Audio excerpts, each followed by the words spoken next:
So you need to know few basic rules or the important points before you go for the problems. That is the number of days in a week. We all know that there are 7 days in a week, and the important thing that you have to note here is your week starts with Sunday and not Monday.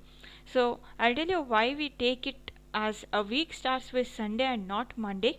So there is a reason, but always in your calendar problems you have to consider the first day of your week to be Sunday and not Monday. Now comes to months, it will be always 12 months. So it is something that cannot be changed, and then you have number of days in a year, and this is where you categorize an year into leap year and non-leap year. Right? So here when I say non-leap year, you have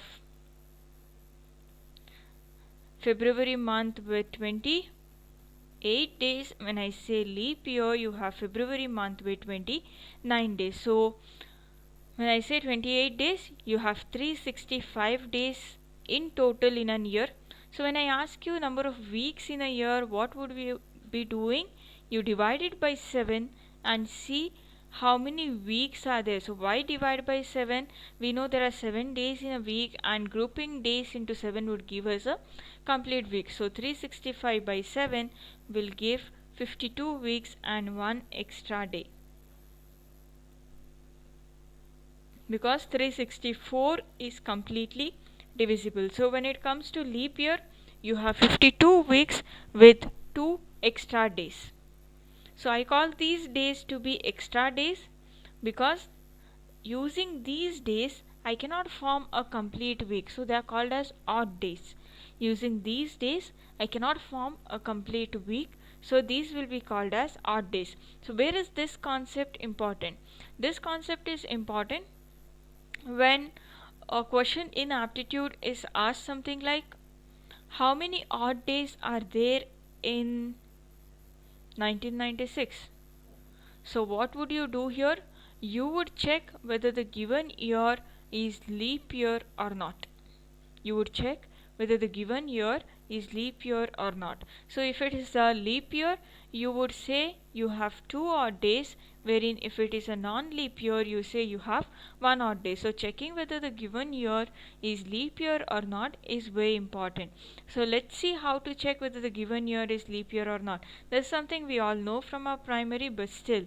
Yes, so when a year is given, if it's completely divisible by 4, that is, if the remainder is 0, if the remainder is 0, when you completely divide a number by 4, you have a remainder to be 0, then you say it is a leap year.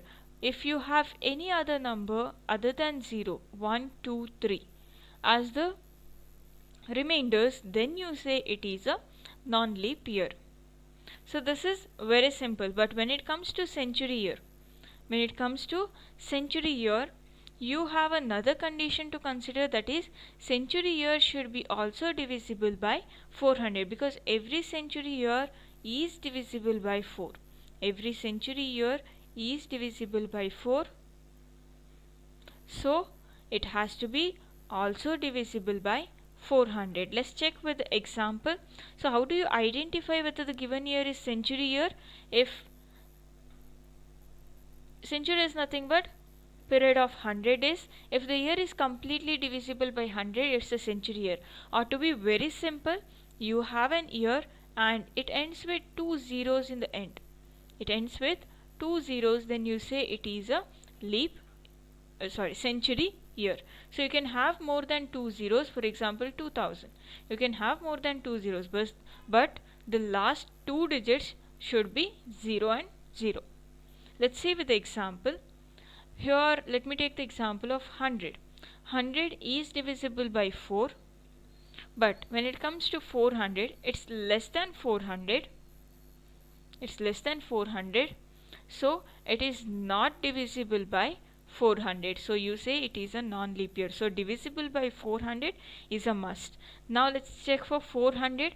400 by 4, obviously it is. So by 400 is also completely divisible, that is 400 ones are 400, so you get it to be a leap year. Can you all check for 2000?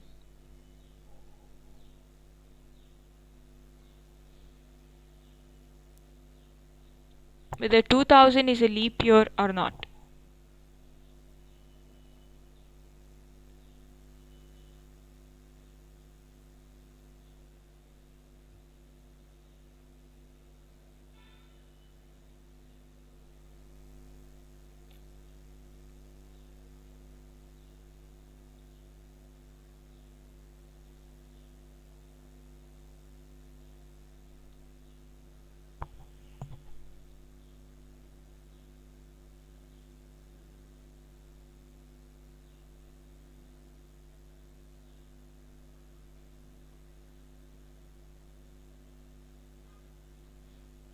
Okay, Apurva is telling it's yes, it's a leap year.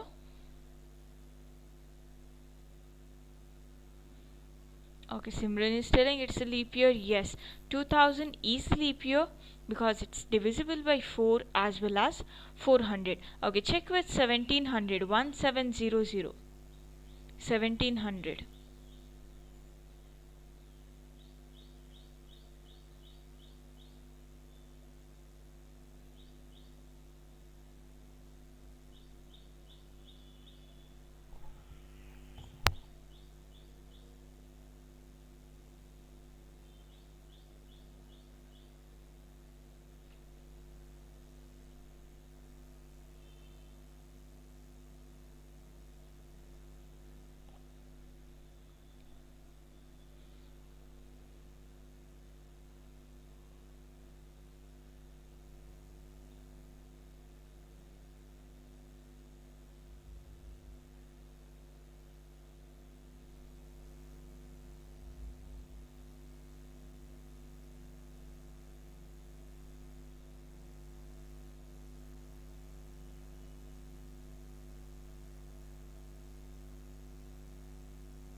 Okay, so most of you are telling no, yes. So 1700 is not divisible by 400. 1700 is not divisible by 400. So you say it is a non-leap year. So now I hope you are clear with how to check whether the given year is leap year or not, whether it might be a century year, it might be any other year given to you. Yeah, so let's go for codes, and this is where you will have to note down these codes because you need it to solve the problems.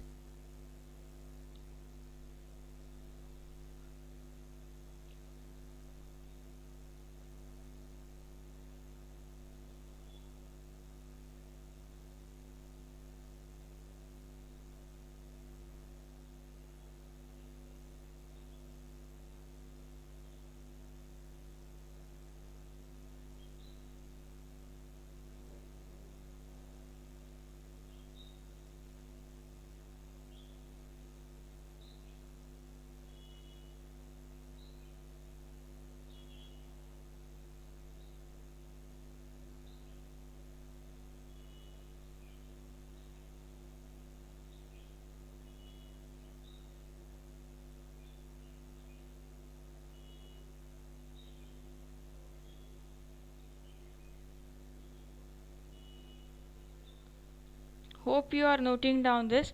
And here, as I said, your week starts with Sunday and not Monday. So Sunday is given the number 1. Then you have Monday to be 2. Tuesday is 3. Wednesday is 4. Thursday is 5. Friday is 6. And then you have Saturday to be 0 or 7. So once you are done with it, a thumbs up or a yes. Sunday starts from 0. Yes, you can go with that codes as well. But here what happens is, suppose you take Sunday to be 0, then you will have to go with 2 sets of codes. That is, one separate code for leap year and one separate one for non-leap year. So let's keep it very simple. Too many codes will confuse you. So to be simple, we'll go with just one set of codes, and we'll try to modify the same codes for even the leap year and the non-leap year. So let's keep it as Sunday as 1. So if you want Sunday to be 0, you can keep it, but you'll have to change with respect to your month codes as well. So to be on a safer side and to be not on the confusing one, so let's go with the simplest ones.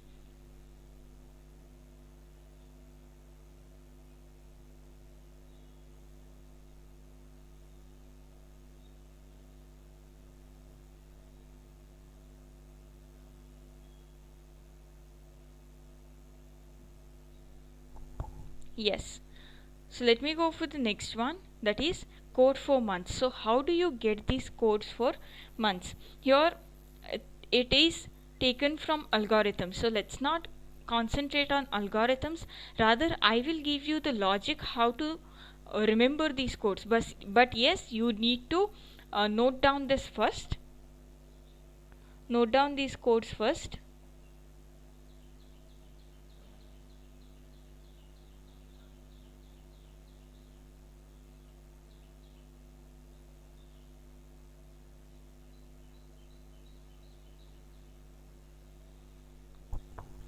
So when I say 1 year, you have 4 quarters in 1 year. Let me see the first quarter, that is January, February and March. This is the first quarter. Then April, May, June. This is the second quarter. July, August, September, third quarter. And then you have October, November, December, which is fourth quarter. So you have 4 quarters, that is 3 months in each quarter. Now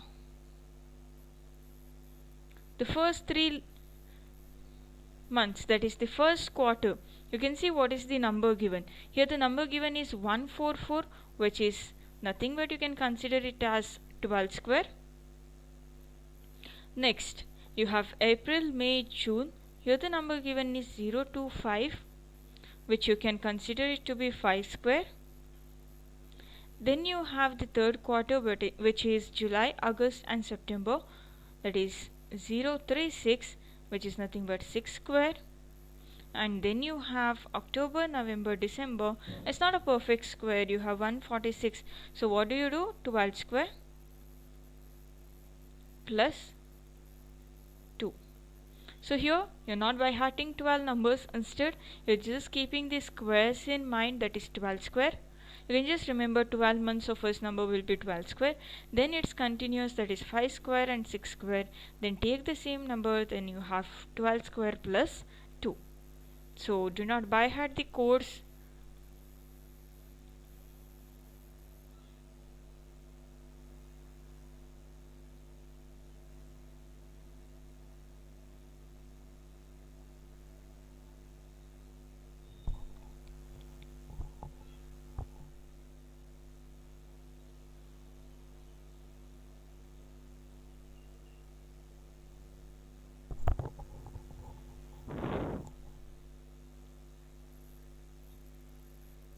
Okay, I think you have noted down this. So this will be 12 square, 5 square, 6 square, and this is 12 square plus 2. Let me go for year codes. This is very simple and easy to remember, that is even numbers in descending order. You have 6420 and then again 6420. So even numbers in descending order. Now if I ask you, note down this is also very important for your problems. If I ask you what's the code for 1500 to 1599, what will be the code?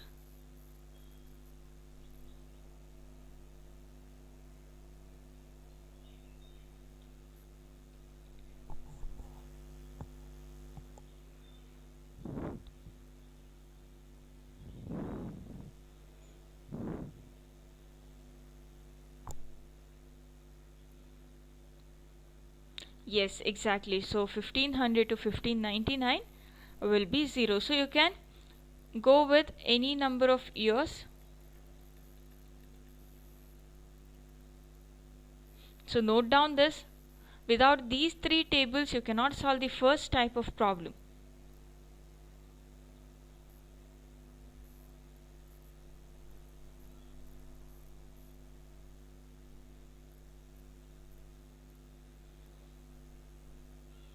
So once you are done noting down all of these three tables, you can drop a thumbs up.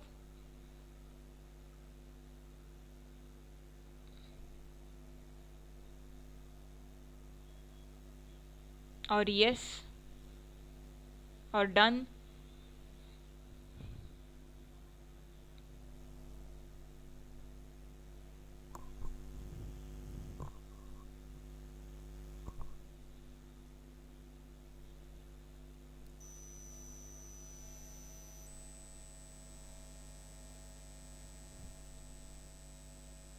Okay.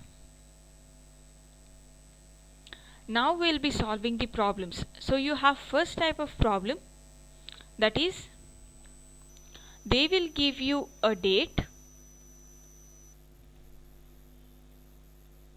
they'll give you month, and then they give you year. Okay, they give you date, month and year. You need to find what was the day on this particular date given, month and year given.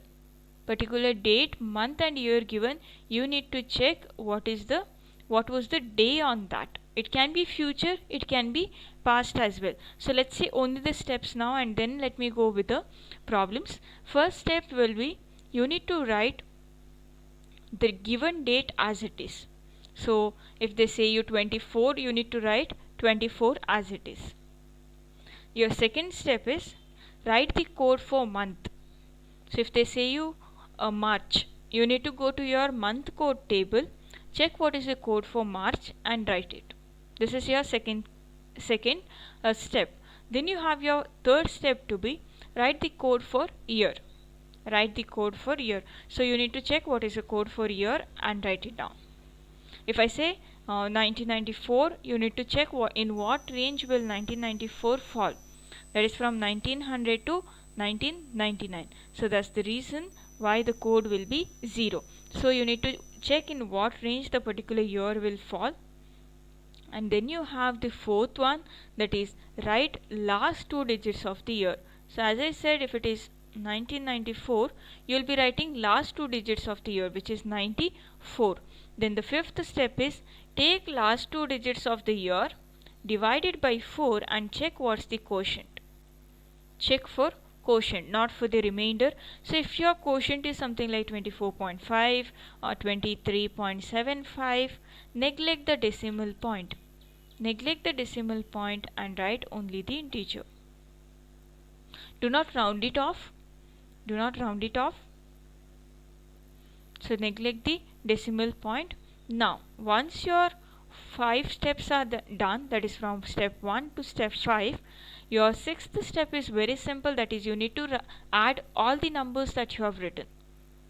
All the numbers that you have written from step 1 to step 5, you need to add it in step 6. You have your seventh step, that is you get a sum value now, right? So divide that sum value by 7 and see what is the remainder.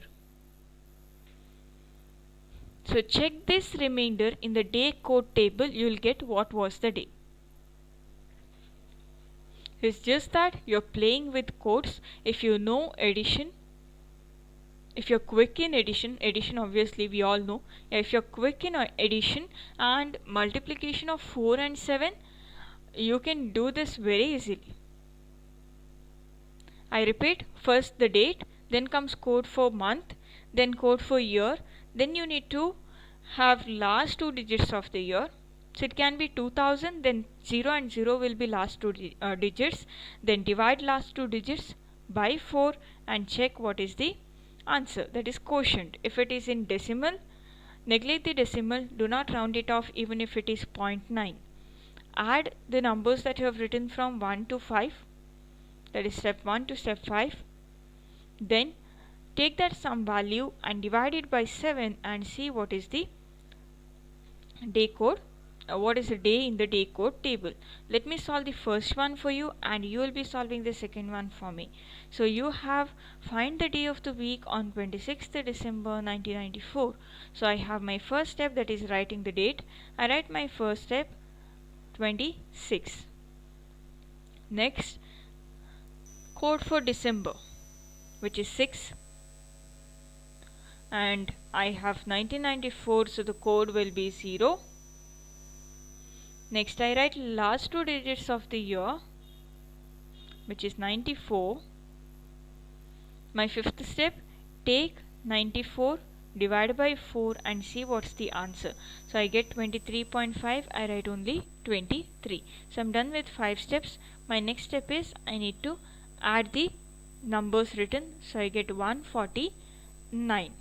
So now I need to divide this 149 by 7 and check what is the remainder. So here 149 by 7 will give you 2 as the remainder and you get the answer to be Monday.